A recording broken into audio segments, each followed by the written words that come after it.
si on veut savoir si une personne est intéressée ou nous écoute lors d'une conversation, il y a un item qui est super intéressant, qui est notamment les clignements de paupières. Quand tu clignes, réellement, si tu dois humidifier l'œil, tu as besoin de 2 à 3 clignements par minute. Mais ton cerveau, c'est comme un appareil photo. Et donc, en fait, il va capter l'information et les images et il va venir avec tes paupières, comme faire la même chose qu'un appareil photo, prendre des photos de tout ça et emmagasiner. Et puis, quand tu vas devoir restituer ou élaborer, etc., pareil, tes yeux, tes paupières vont se fermer.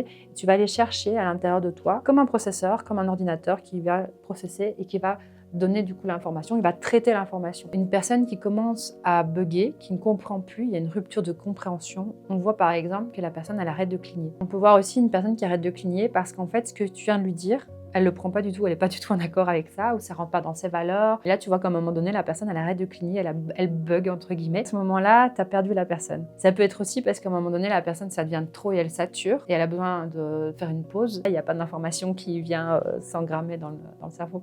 Donc, les clignements de paupières, c'est super intéressant par rapport à ça.